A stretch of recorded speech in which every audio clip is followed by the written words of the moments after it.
Join us Monday mornings at 8:45 a.m. and Thursdays 6:30 p.m.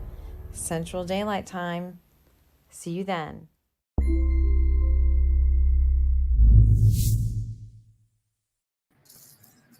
Hello. Welcome to Awakenings Within, our Thursday night edition. Yes. How are you guys doing? So you got us up on the social media world? I do. Can they see us out there? I don't know. I think there's people. I see them. There's about 5 or 6 of them. Hi. There you go. How come you're the only one that can see them? I don't know. That's not fair. You have what do they call that? Moderator privilege. Yes. Hey, I'm complaining. You have privilege. Yeah. Well, you guys, if you pull it up on your social media, you could actually see who's on with you. Like if you share it. Did you know that? Well, I went to the Awakenings page to see if it was broadcasting anything, but I don't see anything. Well, I can see it. Okay. So Larry's here. Hi, Larry. Hi. All right. See, Larry's here. Cool. Great. Hi, Larry. Hi, Crystal. Say hello to Crystal. Hi. Crystal is the coolest. She's not cooler than Larry. I'm sorry, Larry. The female version. Yeah. So how is everyone? How are you doing? Put in the comments if you're here. And if you're here, would you share it to your stream? We would appreciate it if you shared our stream. Tonight, we're going to be talking about some not a life easy subject, right? Well, it depends. Yeah, it depends. Give the answer. Is it an easy subject or is it's life? It's a life subject. It's an important subject. It's not a hard subject. It's an important subject. That's right. That's right. Some people have ignored this subject a lot. I don't know about you guys, and I'm talking about mental health here. I think people skirt away from mental health. I know in my family, we didn't talk about it. You know that one saying about, our family didn't show crazy, yeah. Do you know that one? Yeah. So maybe what we need to do, this is my thought, to demystify it is define what we're talking about by mental health. And the reason I say that is when you bring the subject up, mental health, people think schizophrenia, insanity, right? Like their default setting is we're talking about a subject matter of, like you just said, crazy, right? Yeah. But mental health is a broad subject matter that goes from everything to, dealing with our own discouragement, disillusionment, depression, a lot of D words in there, but you know what I mean? That's Chemical imbalance, all kinds of things. Right. So we're the subject matter we're talking about isn't just, people that need to be institutionalized. No. Mental, and I guess because I come from that background, mental health to me just sounds like a term of where I used to work. Yeah. So for me, I worked in the mental health field. Okay. So mental health to me is exactly what it is, mental health. And so you know what Arkham is? I'm sorry? Do you know what Arkham is? Arkham? Yeah, so if you watch Batman, Arkham was the crazy house where they sent all the mad criminals, you see. Oh. So no, I did not. Yeah, so that's where we don't want anybody who's a Batman fan to think that we're talking about sending you to Arkham. If your mental health isn't proper. Right, and if it's not talked to, and that's why I was kind of talking about it at first. I didn't know about mental health for quite a while. Through my childhood, I never heard the term. I never heard anything about anybody. What about you? I mean, I don't know. What was it like in your household? I'm gonna put it towards me because I didn't understand it until I got a little bit older. Well, for me, when I hear mental health, I think personally, I think of the more strong parts, schizophrenia, depression, and all the negative parts of that. Mm-hmm. When mental health, like I work on my mental health every morning, my mental health is what I carry through the day. And so, my mental health is pretty good most of the time. I have ups and downs. Right. And my mental health is my level of where I can live. And sometimes it's happy or sad or stressed or anxious or so. I don't have to be in a category, a named category, right, to talk about mental health. But I mean, I think it seems like that's where at least my mind goes when you talk about mental health. Mm-hmm. So don't you think that adds to the stigma of why people don't talk about it? Because it's like mental health, people swing way out to this. They do. Sort of, that's the crazy people. Not realizing that every one of us, including the three of us, are daily dealing with our mental health. And it should be mind. It should really just, another word for it is mind, body, and spirit, or another 3 words, because that's where our mental health comes from, where we are in each of those parts and of our the categories of our life. Yeah. And I like what Crystal said. She said, I think of emotional well-being. Mm-hmm. And that's true. When I worked in the psychiatry field, and people would say, "Oh, you're working with psychiatrists? I mean, what's that like?" They were real inquisitive. What's that like? Isn't that, isn't that kind of crazy? They were the crazy word. And I said, the only thing crazy are the people that don't come in. Like the people that are coming in are actually getting help. It's you out here they're the ones I'm worried about. Or the people that don't know that they need maybe some guidance or just someone to talk to or sort things out. Right. And so I, would quickly turn that around because they would think they'd be making a joke. And to me, it wasn't funny. And I'd be like, no, it's you guys I'm kind of worried about. So getting mental health getting help from a professional, I think, is one of the strongest things that someone can do. It takes a lot of courage to do that. And I saw that a lot over and over. It took a lot. What if we looked at mental health like we look at our physical bodies? Yeah, it's a checkup. Meaning that with our bodies, we do all these things, including exercise, vitamins, eating right. We do all those kind of things because we want our body to be in good shape. In other words, we don't always wait until we're sick. We're proactive, right? So I think what Susan's referring to is that when we're dealing with our mental health, we can be proactive. I knew it. I could just feel your hand coming right through the screen, slapping me. Robert. Exactly. DJ, I deserve that.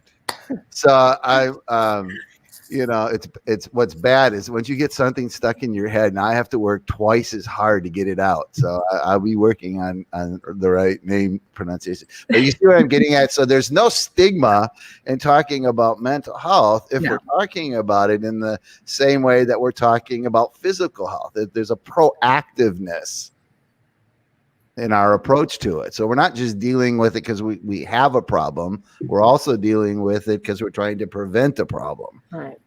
Right.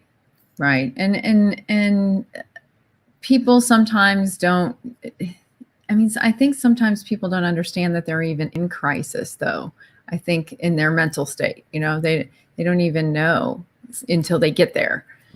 I think, but I think a preventative of, like you're saying, it would be nice to just have a checkup. I have several counselors, different types that I talk to or consult for my life. And just like you consult anybody that you go, oh, this person's an expert in this field, you would consult somebody for your emotion. And like Crystal was saying, the emotional, that I think more of the emotional well-being too, because the mental health can be a myriad of things together. And like you were saying, Suzanne, about it being mind, body, spirit, because your physical body and chemicals can create some things that then you need some mental health help with, that you can only get from, say, psychiatry.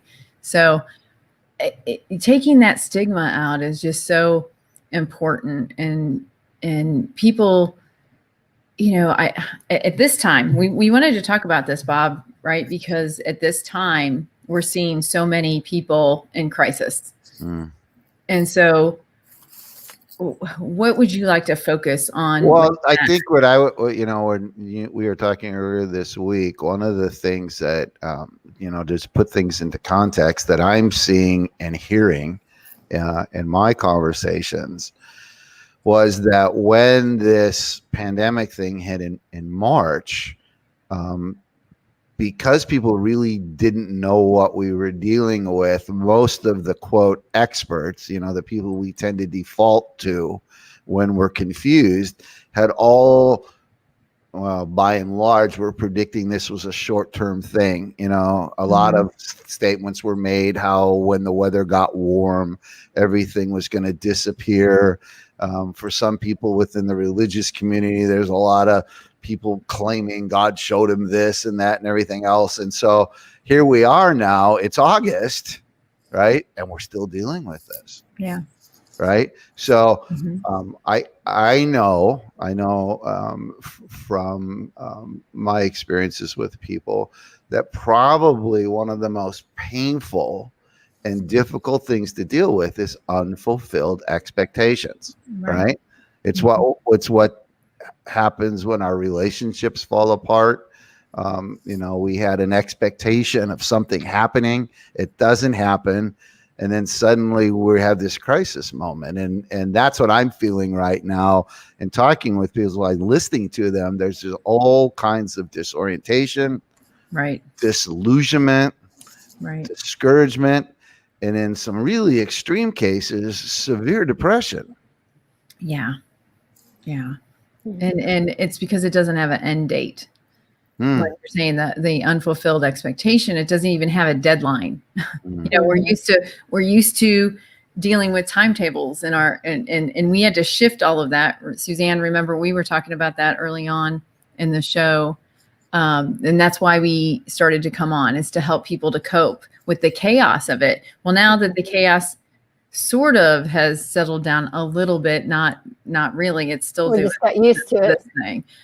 Or getting used to it, but those people that cannot handle change, those people that need structure, that this just like obliterated their whole world. They didn't know what to do with that. With their kids, and if you had kids and you had to start homeschooling, and you don't even know how to do that, or you didn't even have the technology to try to do that. So, I mean, we've just been through some stuff, and now we're going through the next phase of change. And I think that's what adds to it. And then, okay, now we're getting isolated. So not only are we changing every single thing and the structure, now we're getting isolated. So now we're isolated to, something different. And that can feel really lonely for people right now. And so it's really important that they get their support system together. What if you don't have a support system? I mean, what do you recommend when you don't have a support system? How do you know what to do? How do you know how to cope? If I could step back a half step, when you talked about, Bob talked about expectations, and you're talking about, what do we do? And so, I mean, for me, one of the life lessons I learned was to carefully handle my expectations. And, when you get an expectation, you have to be really mature about it and know that expectation is that. It's not a law. It's not for sure. and that when it doesn't happen, it can hurt and it can set you off balance. And that takes practice and it takes knowledge of that whole subject. But I think what we can talk about, or I do as a life coach, is the immunity that we have. And we need, that's the whole virus thing, they're talking about now. It's like, okay, now our biggest weapon is immunity. Right. And immunity can be everything from eating your greens to praying to meditating to having control over your expectations, to having control over your life, and paying attention to your mind, body, and spirit, because not everybody can do this. I mean, we do this because we are in the business of helping people. We're not pros at it, I'm sure, but and there are lots of people that are proactive in their mind, body, and spirit. But that's the immunity that I think, the awakening that has come forth for me, especially during this last 3 months or however, to beef up my immunity of how I react to things. And yeah, I thought I'd be back to work. Yeah, I thought I'd have more money. Yeah, I thought, I could be going out to restaurants with my friends. Yeah, I thought I could go to the Nelson Art Gallery this last week. And, those are small things, I know, compared to what other people are going through, but they're just little pesky problems, big pesky problems in our life that, if we're centered and if we're strong in our mind, body, and spirit. So. Right. Well, that's why you can't do anything about yesterday, but taking and checking in with yourself on the daily and only dealing with today's problems, right? You're not supposed to worry about tomorrow. You're supposed to deal with today's issues. Well, I think that's exactly what you're talking about there is one of the keys to going through this. Because if you think about the dynamics here,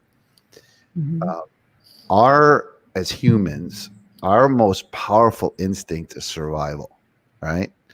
So what we want is security, stability, right? Right. Well, we as Americans, because of our political system and our great economy, have built up this incredible infrastructure that makes us all feel stable. Right. I'm so aware of this because I travel between here and Africa, where they don't have that. So what I find interesting is often Africans are much better at handling crisis than Americans. And the reason being is they live every day in the moment. Right. They don't have control. So one of the things that you find is when you're in a situation where all the things that you have put in place in your life to give you that sense of security suddenly get shaken, right? You feel like you're losing control. Yeah. You know what I mean? And that's where I think a lot of people are really struggling, because there are things happening that are out of my control. That's right. So then what happens is, and I think what you were just talking about, which is why I jumped in on this, is what are the things we can control? What can we control? We can I'm throwing it back to you, ladies. Our thinking. Yes. The way we take care of ourselves. Just, you have to live in the present and the, minute by minute. I think taking control, I can control my environment right this second, right here. Okay. But So when you I can step out of the control door, when I control yourself. I can control myself. But once I walk out there and get in my car and drive off, I'm not in control of everything in my environment after that. Now am I? I mean, I semi am, but. Well, you're in control by deciding where you can go and who you can associate with. Right. So you still have some measure of control. Some measure of it. But what I'm saying is is I have a mindset. So every day my mindset is like, I really hope today goes like this, but if it doesn't, I will deal with it. Really trying to just kind of cope, through the day. I have a kind of job that you don't know what's going to happen, day to day. It kind of changes up. So I don't have a structured, okay, this is how the whole day goes. I mean, semi, but I think the expectations, of only being in control of your body, what you're going to eat for breakfast, those types of things can be structure. But outside of that, it's you don't know. I mean, right? Well, here's this is going to sound like I'm shooting us in the foot here. It sounds like it. Forgive me, but when you think about it, just what you said, those are the things that you can't control. You can control. What you can't control is the bigger picture, right? Right. So here's where a lot of people get into fear, anxiety, disillusionment. And you know where it is? Watching the news and getting on social media. That's what I mean by we're shooting ourselves in the foot, because in some cases, it's really best, and my advice is to unplug. Right. Like You can unplug, control that. because what You you're can doing is control you're that, sitting there getting bombarded day in and day out by all kinds of news stories that you have absolutely no control over, right? Right. And so what happens is people just get anxious. They get sick. I mean, you can feel like if you feel that sick, that knotting in your gut, I don't know, everybody's place is different. For me, it's my abdomen area, my gut. I can just feel it. When that thing just starts cramping up, I go, I got to get out of here. This is not good for me. It's tearing my intestines up, my stomach up. You know what I mean? It's having a physiological impact, and all I'm doing is watching news and listening to information, which And if you do I that don't really for years- need. Yeah, if you do that for years and years on end, I believe your whole DNA becomes that. That's right. I was with a family member today that I just kept picking up. Everything was fear. Everything, I got to get home before this. The traffic, the weather, the wind, the rain, it's green is blue. I mean, everything is something to be concerned about. And that's a whole nother show. But I mean, this is really going on in every this part of mental health thing here, because, and we need to. I need to say this because I'm not political, but we have to recognize right now we are in a political season. Elections and marketing are driven by, if you vote for that guy, all this bad stuff's going to happen, and if you vote for that guy, all that bad stuff's going to happen. So everything that's coming at us right now is so much of it is going to be fear-based. And so as we were talking about preventive maintenance, right? We need to recognize up front that, hey, maybe we need to back off and not let this. See, I see fear. This is just my way of describing it, but I see fear as a claw. Yeah. It's like a claw that gets in your head, right? Yeah. Yeah. And it's a claw and a flaw. I heard Good you one. say flaw, and I believe fear causes anxiety. So anxiety actually is contagious. So anxiety is contagious. And I saw this one time in the waiting room of the psychiatry office that I worked in. A guy that had an anxiety disorder came in. Everybody was fine. They were all sitting there.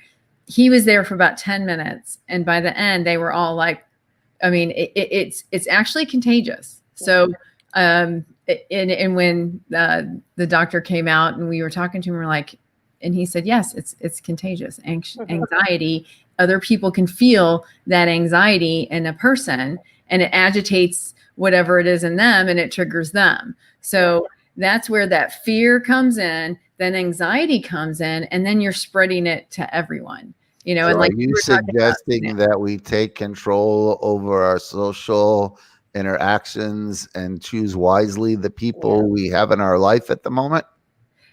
yes. I am.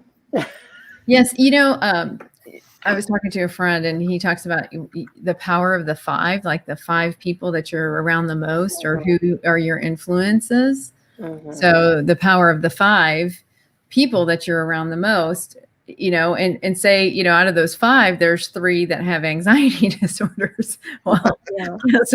guess what's going to happen? Or they're fear-based, you know? Yeah. And so it is contagious. And you So know, we're not suggesting that people become ostriches, right, and stick their head in the ground and ignore no, everything. no, We're you at what see we're that. saying is Right. practice preventive maintenance. Be wise in the things that are impacting you, influencing Right. And you, that you're exposing yourselves to. yeah, It's did like- you guys see what I put on our page yesterday about the 5-minute mental health checklist? Mm. Okay. I suggest you guys go take a read, but I mean, it really is important, you know, what you've eaten, you know, all the media that you've watched. I mean, there's certain things that you can control, and this is a good, you know, 5-minute mental health checklist to make sure, you know, did you get any exercise? Did you eat the right things? You know, eating the bad things, like tomorrow's free donuts at Dunkin' Donut Day. Anyway, so just saying. Anyway, that might make somebody happy for a minute, but the sugar in that afterwards can take a toll on your body. Just saying. Is it, you know, so I mean, it matters if you're drinking So alcohol. we're saying we need to control information coming our way. Right. We need to control the people coming our way. What other things should we, you know, given the fact that we can't control the big picture, you know, what, and I'm trying to get at is what can we control? Apparently we can't. And I think apparently we always thought we could.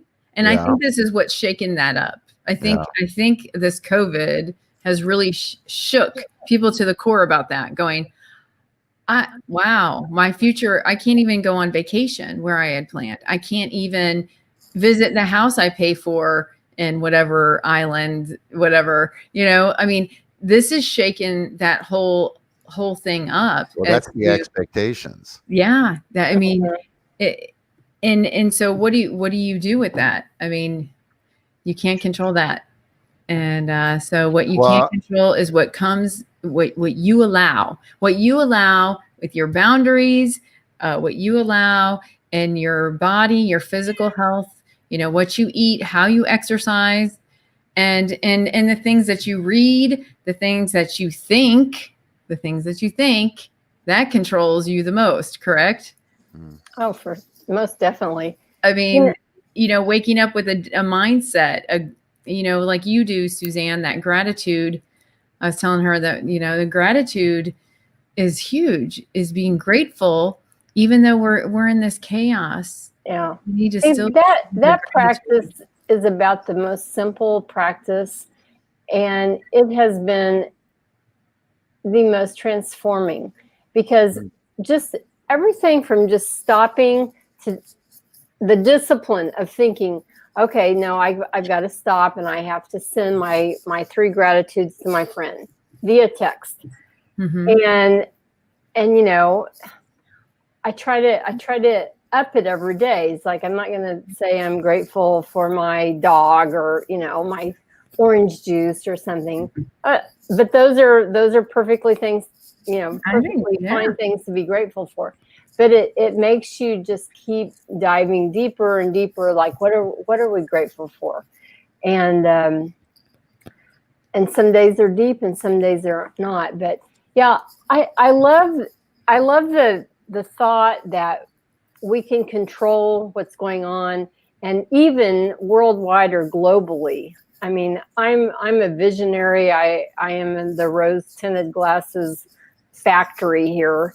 And I'm proud of it, because it repels all the fear. It repels negativity, and you just keep walking through. And every day there's fear false evidence appearing real. I love Mhm. to think about that. That's right. Little cute thing that someone came up with. I always think about John Lennon's song Imagine. Imagine, all the things, like, you know, you may think I'm a dreamer, but, I can No, dream but these things. And if everyone dreamt, if everyone thought the way I did, I play this little game with myself for decades now. It's like, I'll be walking through the grocery store and I'm just like happy and I'm thinking about whatever in my little world. And then you find someone who's all crotchety and crouchy and nasty, and you think, what's the deal with them? Like, why are they? I'm thinking everybody's thinking like me, because if everybody was thinking like me, We'd all be happy. we might be in a very scientific mess, but I don't know. I get passionate about that. If we all just tried a little bit harder to be positive and know that there's hope. That's right. But where does that come from, Suzanne? Like that joy, and that, where do you think it comes from? I mean, I can say that's a gift. It's a gift. I'll just And say for that. me, I feel like it's a gift from God. And so For sure. God is who helps me to stay more stable in the chaos that surrounds me. So me going to the word and reading and being inspired, by that is what helps to keep me grounded. Having that support system of friends to pray for me or to, help me in that way, and to glean some wisdom, from the Bible. That's what helps me. That's my stabilizer. That's my structure. That's my tree. Right? Yeah, you have to have a higher power. And, if it's God or whomever, if it's nature, if it's your family, if it's your spouse, whatever it is. Spiritual peace that has to come in there to fill you up, right? Yeah, I mean, you are not the one, and there is a higher power that you rely on, and when you give that away, and you know that you're not controlling it except for your vibrations of good and positive. Well, and like we were talking, the anxiety is an energy, and so is positivity. So positivity is an energy too. So it's up to you to bring that light and that positivity in. And I know Crystal could talk about that too. So bringing that light in and helping to get through, to get you through. It's a light. It's an energy. It's right, Bob? Well, it's funny because in the Judeo-Christian world, the word repent, you hear people say repent, and it has such connotations of shame and, and you did bad and all this kind of stuff. But the actual word itself simply means change your mind, go in a different direction. Right. So change your mind. I repent. Used to do a little seminar, which was interesting, was called perceptions, perspectives, paradigms. And what I was trying to get people to understand is that God's given us 5 senses that are data accumulators, right? There are 5 senses expose us to the world, and we get information. How we process that information, right? In other words, how we take that and come up with what it means. Well, you have to have a software program, and that's your perspective. Well, that software program comes from our social subcultures. So initially it's our family, then it becomes our peers, and then it can be our religious world, it can be our race, whatever.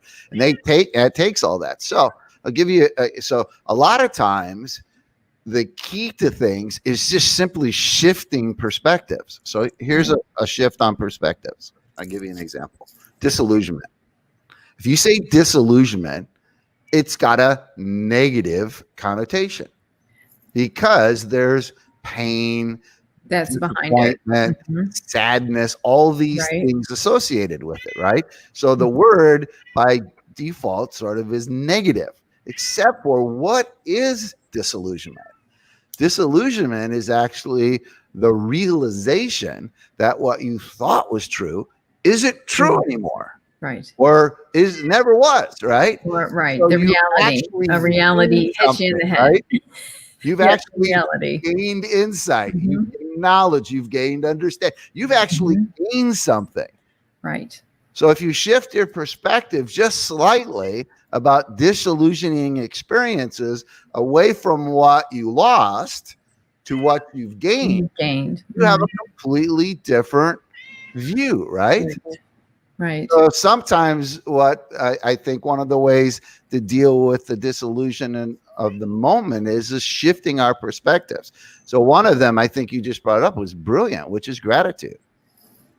That's a shifting of perspectives, right? Because what we're doing is we're not looking at what we lost. That's right. We're looking at what we've gained. So what have we gained during this time? Yeah. We've gained some wisdom. We've gained a little bit of wisdom in ourselves. We've gained a check-in with ourselves to see where we're at in that gratitude scale and that expectation scale. I mean, if we thought that our whole world was going to go this way and this year has not went anything like anyone could have believed, how did you cope with that? How did you check in with yourself? How are you coping with it now? That's my thing is if like you're saying about the expectations, that's where we get disappointed. The disappointment comes in and the sadness comes in of the loss, like you're talking about, instead of saying, okay, well, this didn't live up to what I needed. So now shifting to, okay, well, we are going to change course here. How do you do that? And Mind shift, sometimes it's just one thought, to another thought, to another thought. I would say most of our audience probably did do something intentional and they're thinking about what's happening during this time and during the COVID time, we'll just call it that. But I have to believe that there is a huge percentage of our population that don't think about this. They didn't have the insight to think this is a period that we could think differently and change, like Bob said, change our perspective. Mm-hmm. It's just like reactive, rolling with the punches. They're just rolling along and they're going boom, boom. It's and we do get beat up like that. But then there are some of us. So how does that manifest itself? Because I think one of the ladies in our group just went through a thing with her daughter, right? Where you're seeing it right now is anger. Yeah. Right? Yeah. Yeah. So we need to dial it back. Where could you have stopped that from starting? And it's with number one, I believe, is gratitude. I wish gratitude started with an A, but it starts with a G. So gratitude starts with a G, but that should be the very first. Because even I always think about Mother Teresa. I remember in some positive attraction learning that I did in the beginning, she said, I will not come. I'm going to slaughter this because I always do it. I will not come fight for blah, blah, blah. I will come help in blah, blah, blah. And it was a whole perspective, it's just like, I'm not going to fight for a cause. I'm going to help, in something on the other side. I really need to figure that out so I can share that more clearly. But attitude starts with an A. Yeah. The attitude of gratitude. There we go. I knew it's divinely already imprinted for us. Attitude of gratitude. Thank you. The attitude of gratitude. Perfect. That's right. Perfect. You have to be. That sounds like a band album. It is. Well, I think it's already been minted somewhere, Bob. Okay. Yeah, I'm sure Gratitude that is is a- your it's not- gratitude. it's But, not but I'm unique sure to it's us. going to be a podcast that Suzanne and I are going to do next week. There you go. Oh, but So, I mean, so that is true. I mean, you could be in the worst situation because we always know it could be worse. You could be in the worst situation and say, well, yeah, but some at people least- feel like right now is the worst. So Yeah, but they what, don't what do know. they need to do? How do they need to They reach out to get help for that? look at That- gratitude. Because unfortunately, if you're already in it, if you're bogged down, you feel like the world is on top of you. What do you need to do first? Bob? well, actually, I was gonna jump in on one other thing here. A couple days ago, I posted on my Facebook page a quote by a guy named Viktor Frankl. Now, most people would not know who Viktor Frankl is, but he is somebody who watched firsthand what it meant to watch a whole race of people be put into concentration camps. You talk Mm. about unfulfilled expectations. Right. You talk about disillusionment.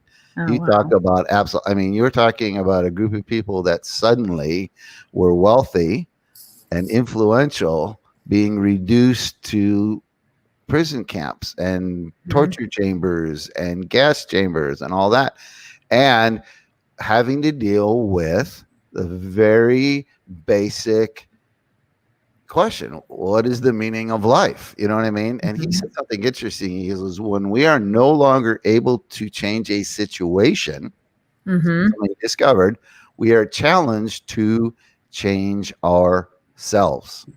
Yeah. So I think that's, one of the perspective shifts right now. Well, there's a whole lot of things out there that we can't change, right? Because we're not powerful enough. No. But what we can change is us, right? We can use, so one of the things, perspective shifts, is when there's seasons of crisis, one of the things that always comes to the forefront are, what are my values? Mm-hmm. Right? Because Yeah. our values is where we put our time and our money, Yes. where we invest it, right? That's And right. so when there's crises like this, those, right? So if you look at this with gratitude and an opportunity, you look at this going, okay, really, this is a great season right now for me to reevaluate my values. What is important to me, right? I thought all these other things were important to me. Well, suddenly now those things are either not accessible or they're not going to happen. So what is important? And I think what ends up happening to you is, and I'll predict this, is that what you begin to discover is that materialistic things, status and stuff, fade Yeah. in light of things that are more important, which is our health, our wellness, our relationships, Right. right? Our faith, Our faith. right? There's a shift that goes on because in our culture where material, where everybody's trying to get rich and everybody wants to be famous, right? Suddenly that's all come crashing down. So now what's important? So I think this is a really great time to stop and take a step back and go, okay, what is important to me? What is my value system? What's it based on? Yeah. What's it based on? I Well, mean, yeah, we've talked about that with different terms, like where do we stand? Where do we stand on? We have to know our value system. mhm. We have to know what we believe. Yeah, it's intentionality. Yeah. So again, we've talked about this before. There's a God put into the DNA of life, Yeah. whether we like it or not, whether we agree with it or not, whether we want it or not, this principle: resistance builds strength. Resistance built. That's right. And we're in a season of resistance. So it's a time to actually, again, if we shift paradigms, it's a time to get strong. So instead of us looking to everything on the outside, right, to keep us safe and secure and happy, like all the external things, our materialistic world, it's a Mhm. great season right now for us to shift our focus to within, Yeah, that's right. right? And I think that's where the mental health thing. I think mental health is not a root; it's a fruit. It is. Yeah. Unless it's chemical, you know what I mean? Unless there's something biological or chemical. And right. And there's But right. a lot of our mental health issues are a collision of things, Yeah. right? Yeah. Insanity is confusion. People who are in, their minds are confused. Their thoughts are colliding. Yeah. So I think that's, so for people of faith, right? People of the Judeo-Christian persuasion, what they find themselves doing a lot of time is going back to the scriptures, right? Because then they go back to the words of Jesus, or they'll read the Psalms, they'll go back, because everybody, I mean, is David not somebody who went through a whole season of disillusionment? I mean, one minute he's being told he's the crown prince, and the next minute he's running for his life. Right.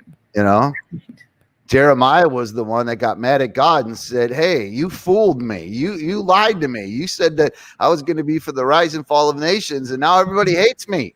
Right? Yeah. So disillusionment is a theme that runs all the way through.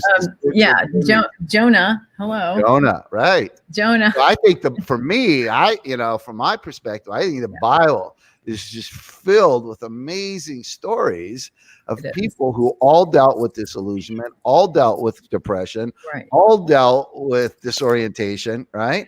Yes, Elijah had depression. Elisha had depression, and that's the thing is what, okay, those are the general themes, but what's always what always wins in those stories? What always wins? Wisdom, right? Wisdom comes in, right? And then God's supernatural power is what reaches in and saves them. They didn't save one of the things that also happens really intriguing, right? And this is where, for Christians, a lot of times they have to get to this place. And this is unfortunate, but there's so many books out there that are 3 steps to this and 5 steps to that. It is such a formulaic. Institutional religion can be very formulaic, right? But except for the problem is that Christendom is supposed to be relational. The roots of it is relationship. So what ends up happening, like with David and other people like that, they were forced to deal with this issue. What do I believe about God? Right. What do I believe about God? If you believe God is a punisher, you're going to feel punished. If you believe he is, but I mean, these moments of crisis, right, brought them back to a reality check. Do I believe God's for me? Right. Right. We don't like those moments, but I'm just telling you that we live in a culture that has a lot of pseudo stuff that gives us the false belief that we're something. Yeah. And God will strip those things away from you, like Viktor Frankl talked about, right? He'll take all of that away from you, like Job. Right. That's right. Bring you to that place of brokenness and humility and vulnerability. Job was a rough one. Job, his story is just his story. It's hard to read. The amazing thing about it is that the moral of the story is he comes out the back end a much better man, with a whole lot of wisdom, knowledge, understanding, character. Right. And I just watched a documentary on that story about God allowing that and why. And I think that's where we're at too. We're like, well, why is this happening? A lot of people, they want to have the answer to that. And that's what makes them so upset and saddened, because they're like, why is this happening to me? Everyone a really big clue. And this is a real simple sieve of which through to filter everything. And it's this: what's important to God is what you take with you when you die. Your birthday suit. Yeah. We don't even take that. Only thing, think about that. Though. What do you take with you when you die? You, That's it. right? That's the most important thing spirit. about is you. Your soul. It's Right. your soul and your spirit. You are, Mm-hmm. right? That's I right. mean, I don't want to get all theological on you guys, but if you get into what Paul was writing to the Roman church in Romans 8:28, he made this comment. He said, we were predestined to be conformed to the image of Jesus. The Mhm. object of the exercise is to be Jesus-like. That's the mission. And and when we die, that's the however far we are on that journey Right. Yep. is what's important to God. Right? Did you All the- did you all forgive? Did you have charity? Did you know? But I Did mean, you- all the stuff you collected, Yeah. all the medals you earned, right? All the achievements, all the trophies Yeah. none of that matters. I know. My grandma's Vicks bottle, she didn't get to take with her. Exactly. So Blue- again, we're back to perspectives again, right? Exactly. What matters? What's That's your right. value system? What's important? What's it based on?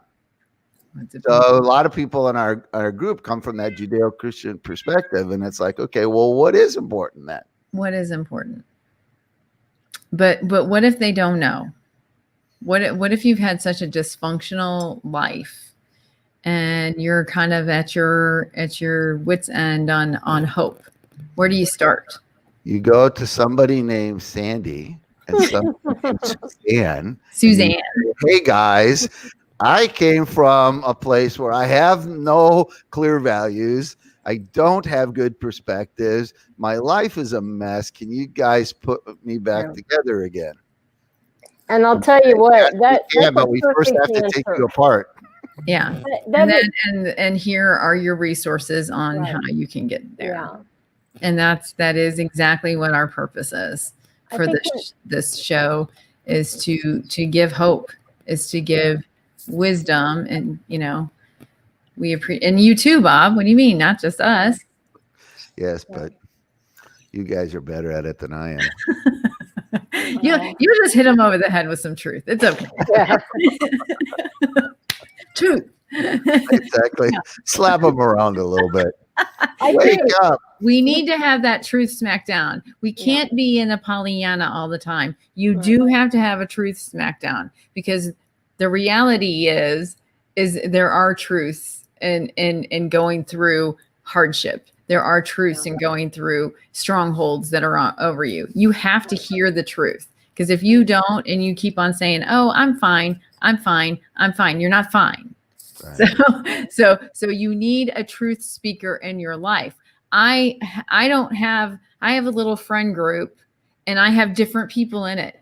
I have the truth speakers, the ones that'll cuss at me and tell me whatever, because I need them. I don't need the yesers. I don't need all the yays, and I don't need all the nays. So I have a good mix of people that I allow to speak into my life, that I ask, with boundaries, can you speak into my life? Because this is what I need. Iron sharpens iron. We don't, I call some of them my sandpaper people. So I need sandpaper people sometimes, because they're the ones that are going to help me shine up. So Bob, I need someone like you to speak truth. Well, I think for me, you Like got to Suzanne, remember, speak there's happiness. well, there's things that shape us. So the reason I identify with Viktor Frankl, I was that young 30-year-old guy with the peace and reconciliation vision that was going to go heal a nation with a racially integrated thing, only to find out a few years later that they killed all my friends and burned it to the ground.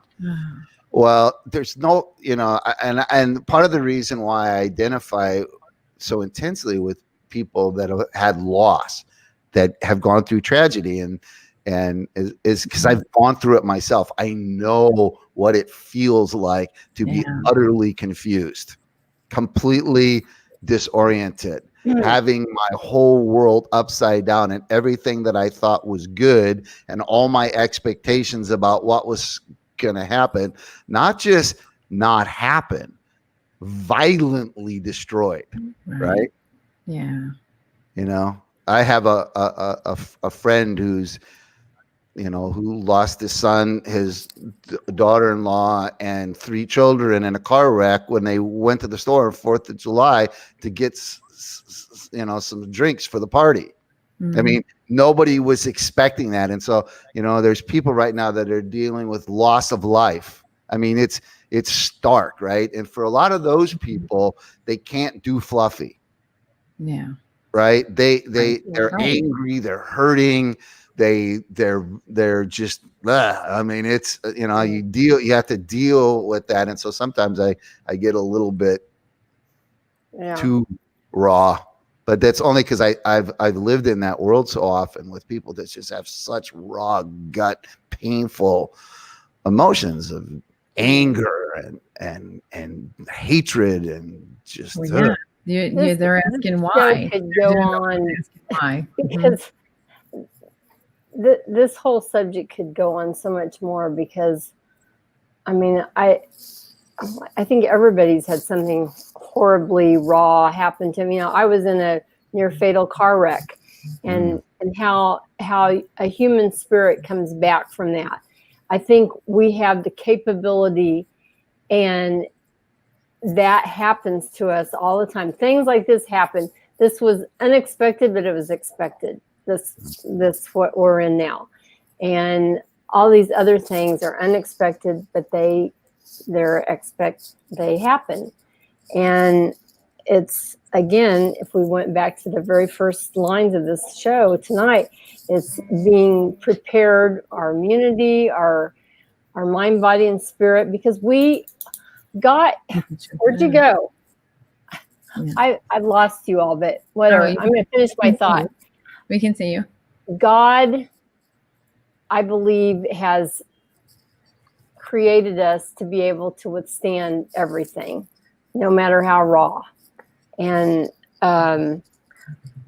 so wherever your higher power is, I mean, I lean into it, and I would just challenge everybody to start moving into this gratitude. If there was a solution to be had, to start moving into gratitude, and pick a friend and send 3 things that you're grateful for every day, and try not to repeat them.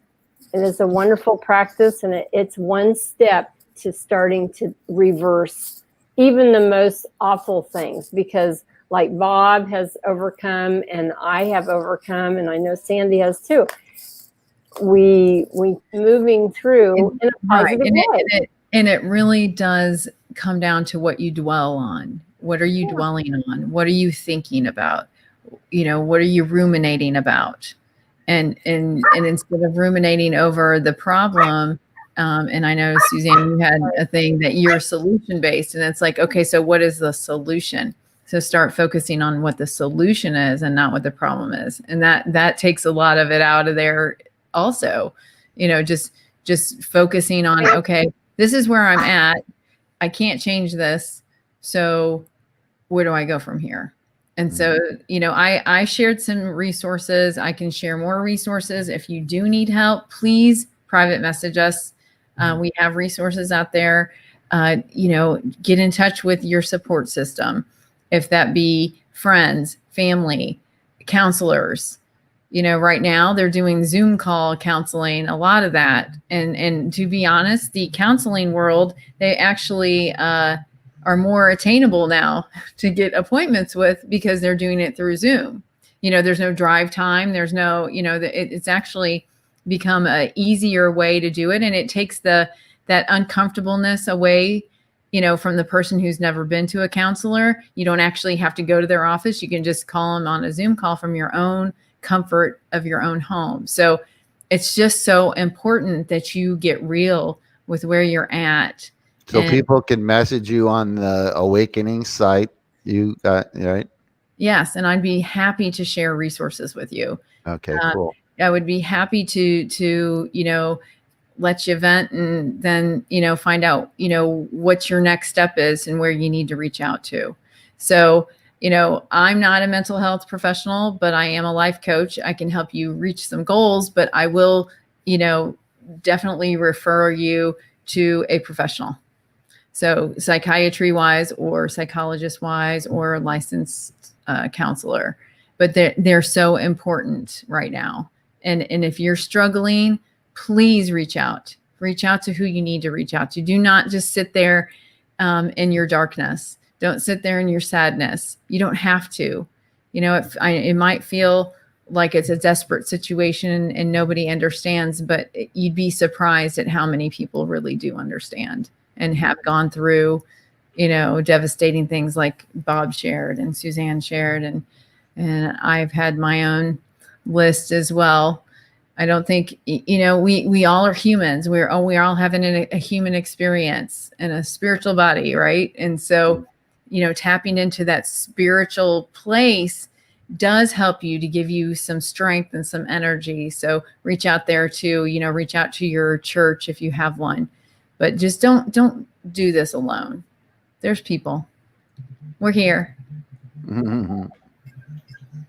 Okay, Bunny has been quiet long enough, so Bunny's gonna go. Our mascot, has said that is enough. She's yelling at you. She needs some counseling time. So the cat. So Bob, and any ending wisdom nuggets?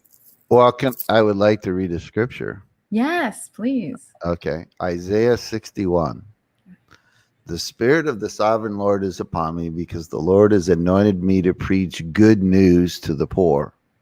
He has sent me to bind up the brokenhearted, to proclaim freedom for captives and release from darkness for prisoners, to proclaim the year of the Lord's favor, and the day of vengeance of our God, to comfort all who mourn, and provide for those who grieve in Zion, to bestow on them a crown of beauty instead of ashes, the oil of gladness instead of mourning, and the garment of praise instead of a spirit of despair. They will be called oaks of righteousness, a planting of the Lord for the display of his splendor. I think that really kind of encapsulates from a prophetic Old Testament viewpoint a lot of what we're talking about tonight. It does. Thank you for that. That's amazing. Thank you. So tell them about our guest next week. Just give a little snippet about her. Well, man, I hope we get a good audience for Michelle. Michelle's got an incredible story. You know, we're all wired differently, and some people are, how do we want to say, they just have a big radar dish for picking up spiritual things. Right. And Michelle was one of those people born with a big radar dish. And of course, people that also have those tend to want to grab people like that and control them. So Michelle got grabbed by a group of psychics. Oh. And so her whole journey is a story out of going from being a psychic to one of God's prophetic people. And it's an incredible story that I think will be fascinating for all of us to listen to. Yes, I'm excited to hear her. She has a YouTube channel and she has some books out there. So if you guys want to look her up ahead of time, Michelle Seidler. And I just posted her name and everything on our Facebook page. Suzanne, anything from you? Any ending words? No. Yes. She's muted. She muted herself. I don't know what she's saying. You cannot even believe how much noise has been going on here. The cat and the dog both are just like, anyway, I said, do your 3 gratitudes tomorrow morning. Do it on the Awakening Within page, or pick one of us and do it, or pick a friend. It's very powerful. They are going to go ballistic. I have to go. Okay. And we're going to say good night and reach out if you need help. And we'll give you some resources. Please do. You know, we're here for you. That's what we're here for. So thank you guys. And I'm going to end on our good night, ladies. And have a good week, you guys. Bye. Good night.